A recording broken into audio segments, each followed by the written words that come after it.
એન્ટિલેઝરનું આપણું બનાવી જાય. ખ્યાલ આવે ને? તો હવે બીજું એક અલગ આવે કે જ્યારે બી તમને કોઈક બંચ બનાવી દીધો હોય તો એ બંચની અંદર તમારે ફાઇલને નાની કરવી હોય. નાની કરે ત્યારે બી બ્લર આવે. કેવું? તો ધારો કે આ કેટલા ઇંચની છે આપણી ફૂલ જોવું હોય તો ઇમેજમાં ઇમેજ સાઇઝ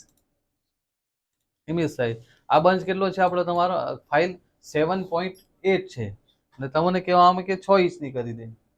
તો જ્યારે બી આપણે 6 ઇંચની કરવું ને તો અહીંયા તમારે કરવામાં આવે જે આપણે કંટ્રોલ ટી માં કર્યું તે અહીંયા બી કરવાનું.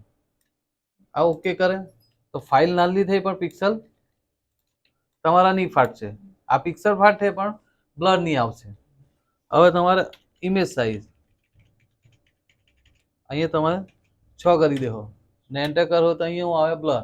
તો જ્યારે બી ફિગર ઇમેજ સાઇઝમાં ફાઇલને નાની કરે, લખી લો ઇમેજ સાઇઝમાં ધારો કે ફાઇલને 1 ઇંચ નાની કરે કે 2 ઇંચ કે 3 ઇંચ, તો ત્યારે તમારે ઇમેજમાં જ્યારે સેપરેશનનું છે આ બધું,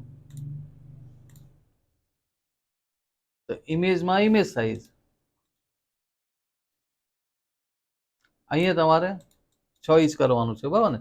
એ સાઇઝ નહીં લખે તો વાંધો નહીં, પણ અહીંયાનું લખી લેજો. તો ફર્સ્ટ તમારે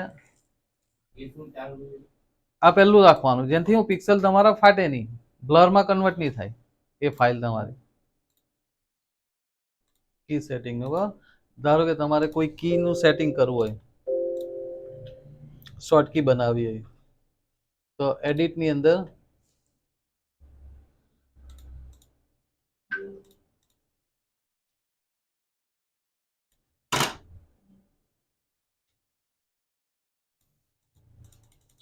અહીંયા આવે કી સેટિંગ. કી સેટિંગ એની અંદર ટૂલ્સ અહીંયાથી કરી દેવાનું. કી સેટિંગની અંદર શોર્ટકટ અહીંયા લખેલું જ હોય. એડિટની અંદર કી સેટિંગ લખલું છે, બરાબર? કી સેટિંગમાં શોર્ટકટની અંદર ટૂલ્સમાં તમારે આ ટૂલમાં કોઈ બી શોર્ટકી બનાવો હોય તો બનાવી શકે. જેમ કે આપણે બનાવીએ છીએ બધી વાર બે શોર્ટકી ચેન્જ કરીએ છીએ, વધારે કોઈ નહીં કરતા. હવે સ્મૂથ ટૂલ, તો સ્મૂથ ટૂલમાં તમારો અહીંયા 0 જ હોય જ્યારે ફર્સ્ટ હોય ને.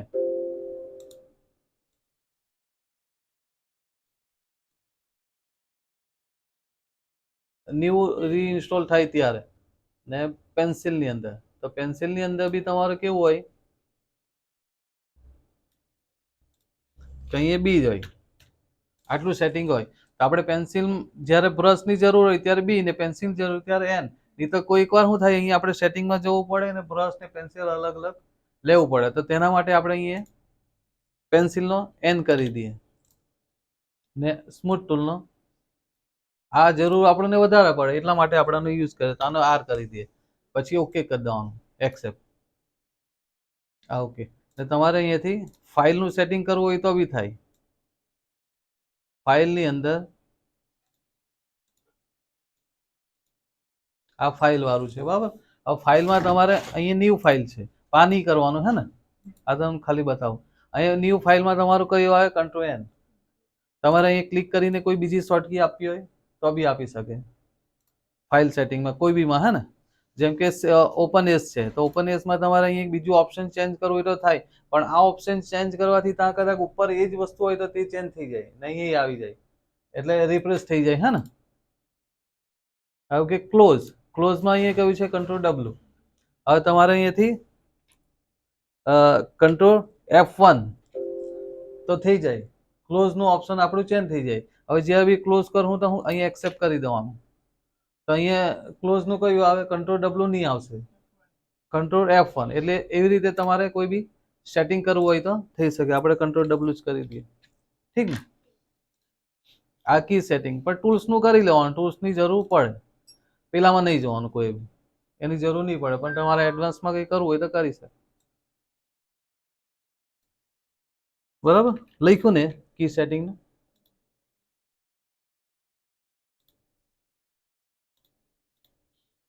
હવે ગાઈડલાઈનનું, જેમ કે આપણે આ ગાઈડલાઈન મારીએ,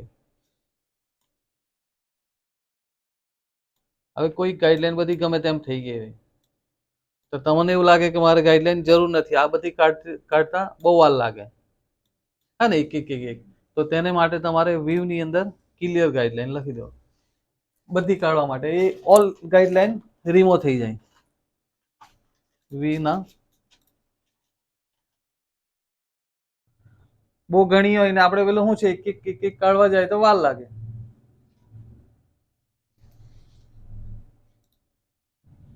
આ બધું પાકું કરજો તો હું જયારે બી જરૂર હોય તમારા માઇન્ડમાં તરત બેસી જાય કે આ કરવાનું.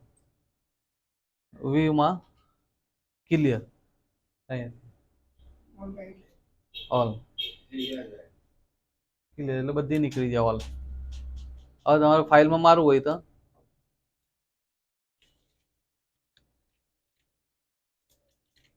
અહીંથી લાવીને મૂકી શકે.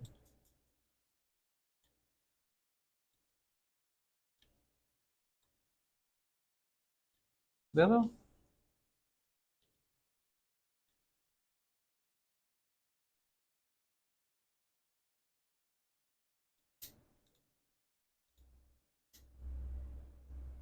હવે કોઈક વાર કેવું થાય કે આ અહીંયાથી ખસી ગયેલું હોય ટૂલ્સ, અહીંયામાં આવું આવી ગયેલું હોય હે ને, અહીંયાથી ક્લોઝ થઈ ગયેલું હોય કે ભાઈ લેયર બી અહીંયાથી તમારું ગાયબ થઈ ગયેલું હોય હે ને, આ ચેનલ જ રહી ગયેલું હોય, આને અહીંયાથી ખસેડીને એમ લઈ આવવાનું. આવું કોઈક વાર થઈ જાય તો શું કરવાનું, એ બધું તમારું આવે વિન્ડોની અંદર લખી લો. વિન્ડોની અંદર ઓલ ટૂલ્સ, કોઈ બી ટૂલ્સ તમારા ગાયબ થઈ ગયેલા હોય તો અંદરથી તમે લાવી શકે. ઘણી વાર અમુક ટૂલ્સ હોય તો આપણને મળે નહીં કે અહીંયા ચેનલ જ આવી ગયું તો હું લેયર ક્યાંથી લાવું. બરાબર. વિન્ડોમાં જવાનું, આ લેયર છે એ લખેલું છે એના પર ક્લિક કરવાનું, આ લેયર તમારું અહીંયા આવી ગયું. હવે એને ત્યાં બેસાડવાનું હોય હે ને એ સાથે, તો આની ઉપર ક્લિક કરવાનું, માઉસથી કંટ્રોલ દબાઈ મેળવાનું ક્લિકને, નહીં આવીને એમ કરીને મૂકી જવાનું. એ બેસી જાય 99%, નહીં બેસે તો પાછું કરવાનું. અહીંથી જો આપણે પાછું કાઢ્યું, અહીંથી કોઈ એક વાર નહીં બેસશે એમ કરીને. આને ફર્સ્ટમાં લેવું હોય તો પહેલું, આને લાસ્ટ કરવું હોય તો અહીંયા. ઠીક. પછી આપણું ટૂલ્સ નાખી ગયું આવ્યું. તો ટૂલ્સને અહીંથી ઓન કરી દો. આ જેટલા ઓન છે ને તેટલા પર ક્લિક હશે. આપણું ખાલી લેયર ને આ છે ને બીજું ચેનલ ને પાથ, અહીં ક્લિક કરવાનું, આને પકડી લાવીને અહીંયાથી એમ કરીને છોડી દેવાનું એટલે અંદર ઓટો પકડાઈ જાય.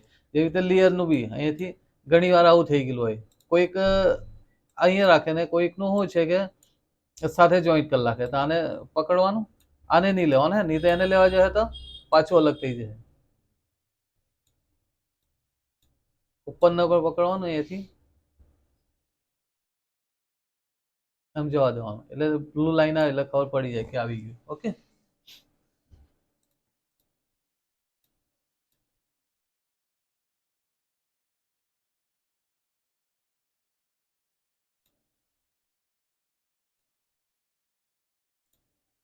હવે જ્યારે બી આપણે ડિઝાઇન કોઈ બનાવીએ તો તેની અંદર સાઈઝ બહુ મહત્વની હોય હે ને, કંઈ પણ નહીં બનાવે. કે આપણે કોઈ ઓલ ઓવર બનાવીએ,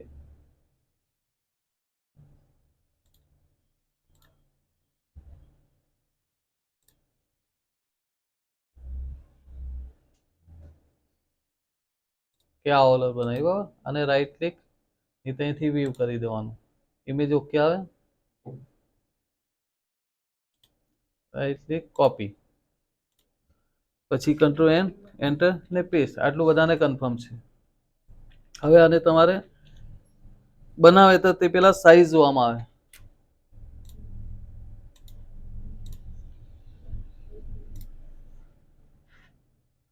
કોઈક સેટિંગ રહી ગયું કે સાહેબ બતાવવાનું?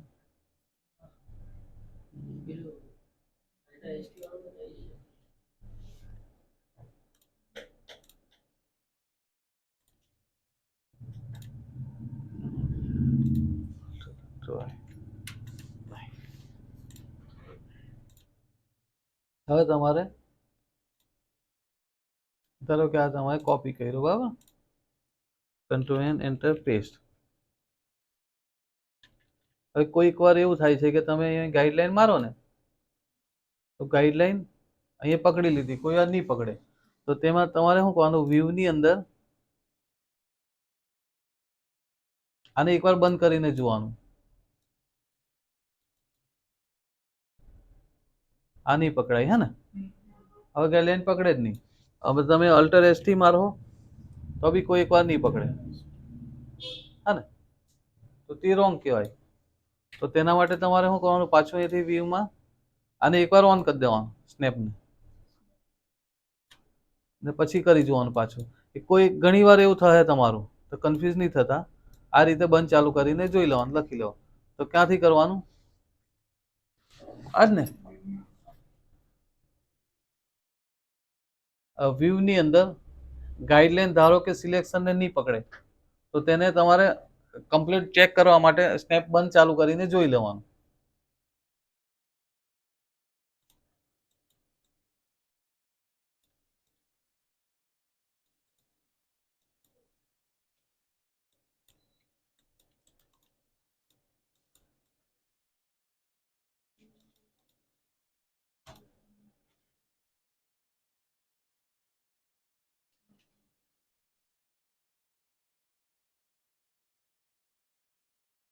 સ્નેપ વાળું ઠીક ને, બરાબર લખી લીધું બધા.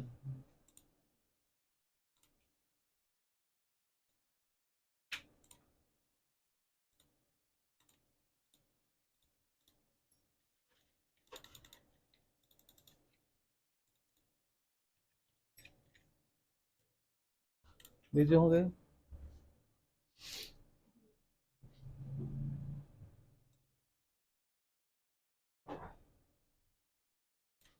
ઓકે સેટિંગ નું આટલું રાખીએ હા ને, એ જ કીધું ને, પછી અલ્ટર એસટી. હા અલ્ટર એસટી વાળી સિલેક્શન નહીં આવતો અમુક વાર, અલ્ટર એસટી માં પેલું ગાઈડલાઈન નહીં હસી ગયેલી હોય, સિલેક્શન નહીં પકડતી હોય. અચ્છા copy control and enter paste. કોઈક વાર એવું હોય કે તમે એમ કરીને ગાઈડલાઈન મારી દીધી હોય, જ્યારે બી તમે ફાઇલની અંદર ગાઈડલાઈન કરો ને તો આવી રીતે નહીં મારતા એમ કરીને. ધારો કે આ મારી રિપીટનું, બરાબર, તો રિપીટમાં તમારે આ રીતે નહીં મારવાનું. કોઈ બી ફાઇલમાં સિલેક્શન લેવાનું ને પછી ગાઈડલાઈન મારવાની. જેનો ડિફરન્ટ શું થાય છે કહી દઉં તમને, ફરક આવે છે. કોઈક વાર તમારું 0 પકડે, કોઈ વાર નહીં પકડે. હવે અહીંયા કેવું સિલેક્શનથી માર્યું ને એટલે આ ગાઈડલાઈન તમારી સિલેક્શન પકડીને ચાલે. ને કોઈક વાર કેવું થશે કે તમે એમ કરીને મારે ને, જો આ પિક્સલ ફટી જાય હે ને, તો જ્યારે બી તમે સિલેક્શન એમ લેહો ને આ ઓકે છે, અહીંયા રોંગ નથી.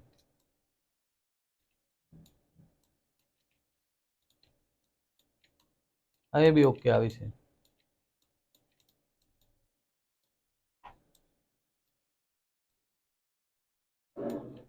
એટલું કે આ રોંગ આવી હે ને. હવે એ મારા ને તો આ ગાઈડલાઈન નહીં પકડે. આના લીધે નહીં પકડે કે આપણી ગાઈડલાઈન પહેલેથી રોંગ બેઠી છે. તો કોઈ બી તમે માર્કિંગ લેવો ને તો સિલેક્શન લેવો ને ગાઈડલાઈન, સિલેક્શન લઈને ગાઈડલાઈન મૂકી લખી લો. કોઈ બી તમે ગાઈડલાઈન મારવી હોય ને, હા એટલે સિલેક્શન એમ કરીને લીધું હોય, હા ને પછી તમારે ગાઈડલાઈન લાવીને એમ કરીને મારવાનું જ્યાં મૂક્યું હોય ત્યાં. તમને લાગે છે કે મારે અહીંયા ગાઈડલાઈન મારવી છે તો પહેલા તમારે સિલેક્શન લઈ લેવાનું ને પછી અહીંયાથી ગાઈડલાઈન મારવાની. તો તમારી શું છે કે ઓકે આવે. હવે ધારો કે અહીંયા ગાઈડલાઈન કરવી છે તો આપણે અહીંયા ગાઈડલાઈન કરી દઈએ, બરાબર. કોઈક વાર ઓકે આવે, કોઈક વાર રોંગ બી આવશે. તો આ રોંગ આવી હે ને, તો તે તમારી ફાઇલને પરફેક્ટ જોઈન્ટ નહીં બેસાડે. અહીંયા રોંગ થઈ ગયું ને. હવે તમે એમ એક પિક્સલ ખસેડો ને તો એક પિક્સલ અંદર આવે ને એક પિક્સલ બહાર આવે, તો તે રોંગ કહેવાય. એટલે સિલેક્શન લઈને જ ગાઈડલાઈન મારવી, બરાબર. આજ કે છે ને બરાબર.